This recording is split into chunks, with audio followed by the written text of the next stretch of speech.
படையப்பா படத்துல ரஜினி சார் ஒரு டயலாக் சொல்லுவாரு, மாப்பிள்ள அவர் தாங்க, ஆனா அவர் போட்டிருக்க சட்டையை பத்தி எனக்கு எதுவும் தெரியாதுங்க அப்படின்னு. அதே மாதிரி தான் அமெரிக்க முன்னாள் அதிபர் ஒபாமா ஏலியன்களை பத்தி பேசியிருக்காரு. ஏலியன்கள் இருக்கிறது உண்மைதாங்க, ஆனா அது இருக்கிற இடம் எதுன்னு தெரியலைங்க. ஆனா கண்டிப்பா அமெரிக்கால நெவாடா மாகாணத்துல இருக்கக்கூடிய ஏரியா 51 பகுதியில மட்டும் கண்டிப்பா இல்லைங்க அப்படின்னு சொல்லியிருக்காரு. ஏலியன்கள் இருக்கா, அதுங்க இருக்கிறதுக்கான அறிகுறி ஏதாவது இருக்கா, அந்த ஏரியா 51ல அப்படி என்னதான் இருக்கு? பல ஆச்சரியகரமான தகவல்களை அலசலாம் தந்தி டிவியின் நியூஸ் டீப் டைவில். வழங்குவது நான் வினோதினி முத்துராமலிங்கம்.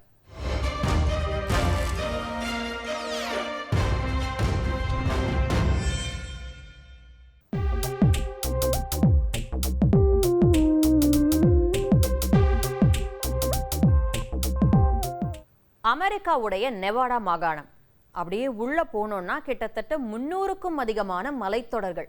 அமெரிக்காலேயே அதிக மலைத்தொடர்கள் உள்ள மாகாணம் அப்படின்னா அது நெவாடா அப்படின்னு சொல்லலாம். பாலைவன பகுதி, திரும்புகிற பக்கம்லாம் வறண்ட காற்று, ஒரு மாதிரி வெறுமையா இருக்க மாதிரி இருக்கும் பார்க்கறதுக்கு. ஆனா அந்த மாகாணம் பல ரகசியங்களை ஒளிச்சு வச்சுக்கிட்டு இருக்கு. க்ரூம் லேக்னு சொல்லப்படக்கூடிய வறண்ட ஏரிப்படுகை, அதுக்கு பக்கத்திலேயே ஒரு விமான ஓடுபாதை, அதுதான் ஏரியா 51. அந்த மர்ம பகுதி, அங்க என்ன நடக்குது? ஏலியன்ஸை வச்சு ஆய்வு செஞ்சுக்கிட்டு இருக்கிறதா ஏகப்பட்ட கதைகள், படங்கள்லாம் கூட வந்துருச்சு. அப்படியே 1950களுக்கு போவோம். அமெரிக்காவுக்கும் சோவியத் யூனியனுக்கும் இடையில பனிப்போர் காலம். 2 நாடுகளும் மாத்தி மாத்தி ஒன்று உளவு பார்க்குறாங்க. ஆனா அப்ப செயற்கைக்கோள் எல்லாம் கண்டுபிடிக்கப்படலை. அப்பதான் அமெரிக்காவுக்கு ஒரு விமானம் தேவை உளவு பார்க்கறதுக்கு. ரஷ்ய ஏவுகணைகளால் எட்ட முடியாத உயரத்துல பறக்கக்கூடிய விமானம் தேவை. இந்த இடத்துல தான் U2 உளவு விமானம் உள்ள நுழையுது. டிராகன் லேடி அப்படின்னு செல்லமா அழைக்கப்படக்கூடிய விமானமான லாக்ஹீட் U2, அதை சோதிக்கிறதுக்கு அமெரிக்க அரசாங்கத்துக்கு ஒரு ரகசிய இடம் தேவைப்பட்டுச்சான். அதுக்கு நெவாடா மாதிரி ஒரு பாலைவன பகுதி தான் சரியா இருக்கும் அப்படின்னு அமெரிக்க அரசாங்கம் நினைச்சுதான் அந்த இடத்துல ஒரு தளத்தை உருவாக்குனாங்க அப்படின்னு சொல்லுவாங்க 1955ஆம் ஆண்டுல. ஏன் இதுக்கு ஏரியா 51 அப்படின்னு பேர் வந்துச்சு அப்படிங்கிற கேள்வி நம்மள பலருக்குமே எழும். 1950களில் அமெரிக்க அணுசக்தி ஆணையம் நெவாடாவுடைய சில பகுதிகளை அணுசக்தி சோதனை மற்றும் இராணுவ ஆராய்ச்சிக்காக பிரிச்சது. நெவாடா சோதனை தளத்துல ஏரியா 1, ஏரியா 2, ஏரியா 12 மாதிரி பல மண்டலங்கள் இருந்தது. ரகசிய உளவு விமான சோதனைக்காக தேர்ந்தெடுக்கப்பட்ட இந்த ஏரியாவை ஏரியா 51 அப்படின்னு அழைச்சாங்க. 51வது பகுதி. நம்ம சாதாரணமா ஒரு விமானம் பறக்கிறத பார்த்தோம்னா அட்லீஸ்ட் அது விமான ஷேப்ல இருக்க மாதிரியாவது இருக்கும், நமக்கு தெரியும். அந்த உயரத்துல தான் பறக்கும். ஆனா இந்த U2 பறந்துச்சுன்னா வானத்துல ஏதோ ஒரு புள்ளி ஒளிர்ற மாதிரி தான் இருக்குமா, அவ்வளோ உயரத்துல பறக்கக்கூடியதான். அந்த ஏரியா 51ல இருந்துக்கிட்டு பல வித்தியாச வடிவிலான விமானங்கள், அதிநவீன தொழில்நுட்பத்தோட கூடிய விமானங்கள்னு பல விமானங்களை அமெரிக்க அரசு அங்க சோதிச்சு பார்த்தாங்களாம். இப்போ 1950, 60 காலகட்டங்களில் நெவாடா வழியா போறோம்னு வைங்க. அப்போ அந்த காலகட்டத்தில் மக்களுக்கு ஸ்டெல்த் டெக்னாலஜி, உளவு திட்டங்கள் பற்றிலாம் பெரிய நாலேஜ் ஒன்றும் இருக்காது. வானத்தில் வித்தியாசமாக பறந்த அமெரிக்க இராணுவ உளவு விமானங்களை அவங்க வேற்று கிரகவாசிகளுடைய விண்கலன்கள் அப்படின்னு நினச்சிக்கிட்டாங்க அப்படின்னு நம்ம சொல்ல கிடையாது, அமெரிக்க அரசு தரப்பு சொல்லுது. அப்படிதான் 1960கள் மற்றும் 70களில் A-12 ஆக்ஸ்கார்ட் போன்ற விமானங்கள்லாம் சோதிச்சாங்களாம். வழக்கமான ஜெட் விமானங்களை காட்டிலும் இந்த விமானங்கள் வினோதமாக இருக்குமா. நம்ம அமெரிக்க அரசு கொடுக்கக்கூடிய படங்களை பார்த்தோம்னாலே தெரியும், ராக்கெட் மாதிரி கூர்மையான முன்பகுதி இருக்கும் அந்த விமானத்துக்கு. ஃபுல்லாக மேட் பிளாக் கலரில் இருக்கும். சாதாரண விமானங்கள் பறக்கிற மாதிரி பேட்டர்னில் அதுங்க பறக்காது. இதெல்லாம் 90s, 60s, 70s காலகட்டம். அடுத்து 1989க்கு வருவோம். பாப் லாசர் அப்படிங்கிற நபர் ஏரியா 51க்கு பக்கத்தில் இருக்க S4ன்னு அழைக்கப்படக்கூடிய ரகசிய இடத்துல தான் பணிபுரிஞ்சாராம். அவர் அமெரிக்க அரசாங்கம் வேற்று கிரகவாசிகளுடைய விண்கலங்களை எல்லாம் மீட்டெடுத்து அதை ரிவர்ஸ் இன்ஜினியரிங் செய்கிறாங்க அப்படின்னு அவர் சொன்னார். ஒரு பெரிய பரபரப்பாச்சு அந்த காலகட்டத்தில். ரிவர்ஸ் இன்ஜினியரிங் அப்படின்னா அந்த விண்கலத்தை பிரித்து அதோட வடிவமைப்பு செயல்பாட்டெல்லாம் பகுப்பாய்வு செஞ்சு அது எப்படி செயல்படுது அப்படிங்கிறத புரிஞ்சுக்கிறது. அவர் பறக்கும் தட்டுகள், வேற்று கிரக வாசிகள் பற்றிலாம் பேசியிருந்தார். ஒரு வழியா பல கேள்விகள், சந்தேகங்களுக்கு அப்புறமா 2013ல் அந்த ஏரியா 51 இருக்கிறத அமெரிக்க அரசாங்கமும் உறுதிப்படுத்துச்சு. ஆனால் அதிகாரிகள் என்ன சொன்னாங்கன்னா, வேற்றுகிரகவாசிகளுடைய உடல்கள், விண்கலன்கள் ஏரியா 51ல சேமிக்கப்பட்டு ஆய்வு செய்யப்படுறதுக்கான எந்த ஆதாரமும் இல்லை அப்படின்னு விளக்கம் கொடுத்தாங்க. நாங்க அதை விமான தொழில்நுட்பங்களை ஆய்வு செய்ய தான் உருவாக்கணுமே தவிர மற்றபடி ஏலியன்ஸ் ஆராய்ச்சி பண்ண தான் உருவாக்கல அப்படின்னு அவங்க விளக்குனாங்க.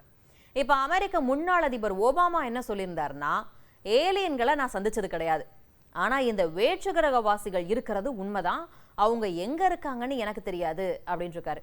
அதே மாதிரி ரகசிய அமெரிக்க விமானப்படை தளம் இருக்கக்கூடிய நெவாடால ஏரியா 51 பகுதியில வேற்றுகிரகவாசிகளை மறைச்சு வச்சிருக்கிறதா கூறப்படுற செய்தியில உண்மை இல்லை அப்படின்னு அவர் சொல்லியிருந்தாரு.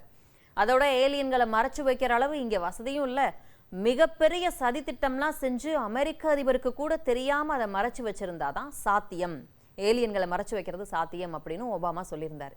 ஏலியன்கள் இருக்கிறது உண்மைதான் அப்படின்னு அவர் சொன்னது உலகம் முழுக்க தீயா பரவுச்சு. அப்புறம் அதுக்கு அவர் விளக்கமும் கொடுத்திருக்காரு. அதாவது இந்த பிரபஞ்சம் ரொம்ப பெருசுல, அப்ப புள்ளி விவர ரீதியா பூமியை தாண்டியும் உயிர்கள் இருக்க வாய்ப்பு இருக்கு, அதை தான் ஏலியன்கள் இருக்கிறது உண்மை அப்படின்னு சொன்னேங்கிற மாதிரி எக்ஸ்பிளனேஷன் கொடுத்திருந்தாரு. ஒபாமா மட்டும் இல்ல, அமெரிக்க அரசாங்கமும் இதே மாதிரி குழப்ப நிலையிலேயே எப்பவும் பதில் சொல்லுவாங்க. ஏலியன்கள் இல்லைம்பாங்க, ஆனா ஏலியன் வாகனங்கள் மாதிரி வானத்துல பறந்துச்சு அப்படிம்பாங்க. அப்படி கடந்த சில ஆண்டுகள்ல அமெரிக்க அரசாங்கம் ஒரு முக்கியமான விஷயத்தை ஒத்துக்கிட்டாங்க. இராணுவத்தாலையும் ரேடார் அமைப்புகளாலையும் விளக்க முடியாத சில மர்ம பொருட்கள் வானத்துல அடையாளம் காணப்பட்டதா அமெரிக்க ராணுவம் பதிவு செஞ்சிருக்கு. அதுக்கு பேர் தான் என்ன சொல்றாங்க அப்படின்னா UAPs. UFO கேள்விப்பட்டிருப்போம், அன்ஐடென்டிஃபைடு ஃப்ளையிங் ஆப்ஜெக்ட், அடையாளம் தெரியாத பறக்கும் பொருள். இது என்ன UAP? அன்ஐடென்டிஃபைடு அனாமலஸ் ஃபெனமெனா, அடையாளம் காணப்படாத அசாதாரண நிகழ்வுகள். அமெரிக்க பாதுகாப்பு துறையால பயன்படுத்தக்கூடிய இது ஒரு புதிய சொல். ஏன்னா அப்படி அடையாளம் தெரியாத எல்லா பொருட்களுமே வெறுமனே பறக்குது அப்படின்னு மட்டும் அர்த்தம் கிடையாதான். சில பொருட்கள் காத்துல, விண்வெளியில, ஏன் தண்ணிக்கடியில கூட நகருமா. அதனால UAP அப்படின்னு பெயர் வச்சிருக்காங்க அப்படின்னு அதிகாரிகள் சொல்லுவாங்க. 1947 அமெரிக்காவுடைய நியூ மெக்சிகோ பக்கத்துல ரோஸ்வெல் கிட்ட ஏதோ ஒன்று திடீர்னு விபத்துக்குள்ளாச்சு. முதல்ல அது பறக்கும் தட்டு அப்படின்னு சொன்ன ராணுவம் அதுக்கப்புறம் அப்படியே கதையை மாத்தி அது வெறும் ராட்சத வானிலை பலூன் தான் அப்படின்னாங்க. அடுத்து நம்ம பார்த்த ஏரியா 51 தொடர்பான விஷயங்கள். அப்புறம் மெஜஸ்டிக் 12 அப்படின்னு அழைக்கப்படக்கூடிய ஒரு ரகசிய குழுவை ஏலியன்களை பத்தி ஆய்வு செய்ய முன்னாள் அமெரிக்க அதிபர் ட்ரூமன் நியமிச்சதா கூட சொல்லுவாங்க. இந்த ட்ரூமன் தான் 1945 இருந்து 1953 வரைக்கும் அமெரிக்க அதிபராக இருந்தவர். 2021 அமெரிக்க பாதுகாப்புத்துறை அதாவது பென்டகன் அதிகாரப்பூர்வமா 3 கடற்படை வீடியோக்களை வெளியிட்டாங்க. அந்த வீடியோக்கள்ல ராணுவ விமானிகள் அதிவேகமா நகரக்கூடிய பொருட்களை கண்காணிக்கிறாங்க. வேகமா நகருதான், திடீர்னு சாயுதான், ரூட்டை மாத்துதான், சுழலுதான், அந்த மர்ம பொருட்களோட இயக்கத்தை கணிக்கவே முடியலையாம். இந்த வீடியோக்கள் உண்மைதாங்க, ஆனா அது வேற்றுகிரகவாசின்னு சொல்ல முடியாது அப்படின்னு அமெரிக்க அரசு விளக்கம் கொடுத்துச்சு. இன்னும் சில இன்ட்ரெஸ்டிங்கான விஷயங்கள்லாம் கூட சொல்லுவாங்க. அமெரிக்காவோட நியூ மெக்சிகோ மாகாணத்துல நிலத்துக்கடியில இருக்கக்கூடிய ரகசிய தலங்கள்ல மனுஷங்களும் வேற்றுகிரகவாசிகளும் சேர்ந்து வாழ்றதா கூட ஒரு தியரி இருக்கு. ஆனா எல்லாமே வெறும் யூகமா தான் இருக்கு. இன்னும் அதுக்கான ஆதாரம் எதுவுமே கிடைக்கல. வேற்றுகிரகவாசிகள் பண்டைய நாகரிகங்களை பார்வையிட்டதாகவும், ஏன் எகிப்தில் இருக்கக்கூடிய பிரமிடுகளெல்லாம் கூட அவங்க கட்ட உதவுனாங்க அப்படின்னு கூட சிலர் சொல்லுவாங்க. ஏலியன் வெர்சஸ் பிரெடேட்டர் படத்துல கூட அந்த மாதிரி காமிச்சிருப்பாங்க. இந்த பிரபஞ்சம் ரொம்ப பெருசு, நினைச்சு பார்க்க முடியாத அளவு பெருசு. அப்போ பூமியில மட்டும்தான் உயிர்கள் இருக்கு அப்படிங்கிறத முழுமையா ஏத்துக்கவும் முடியாது. நம்ம கிட்ட இருக்க தொழில்நுட்பத்தால எட்ட முடியாத கிரகங்கள்ல வேற்றுகிரகவாசிகள் இருக்கலாம், இல்லாமையும் இருக்கலாம். இல்ல உண்மையாவே ஏலியன்கள் பூமிக்கு வந்திருக்கலாம், அவங்கள வச்சு அமெரிக்க ராணுவம் ஆராய்ச்சி கூட பண்ணியிருக்கலாம். இப்படி பல சுவாரஸ்யமான கதைகள் ஏலியன்ஸை பத்தி இருக்கு. ஆனா எல்லாத்துக்கும் ஆதாரம் கிடைச்சா நல்லா இருக்கும்.